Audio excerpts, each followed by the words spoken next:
فرشتوں کے بارے میں مختصر معلومات۔ فرشتے نوری جسم والے ہوتے ہیں۔ اللہ تعالیٰ نے ان کو طاقت دی ہے کہ جو چاہے شکل بنا لیں۔ جو اللہ کا حکم ہوتا ہے فرشتے وہی کرتے ہیں۔ فرشتے اللہ کے حکم کے خلاف کچھ نہیں کرتے۔ فرشتے معصوم ہوتے ہیں۔ تمام صغیرہ اور کبیرہ یعنی چھوٹے اور بڑے گناہوں سے پاک ہوتے ہیں۔ فرشتوں کے الگ الگ کام مقرر ہیں۔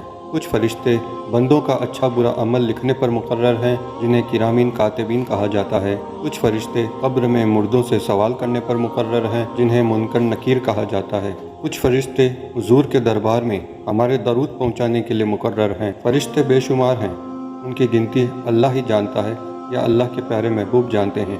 4 مشہور فرشتے حضرت جبرائیل علیہ السلام، حضرت میکائیل علیہ السلام، حضرت اسرافیل علیہ السلام، حضرت اسرائیل علیہ السلام۔ اللہ پاک آپ کو سلامتی ایمان اور صحت کے ساتھ لمبی زندگی اور بے حساب آسانیاں عطا فرمائے، آمین یا رب العالمین۔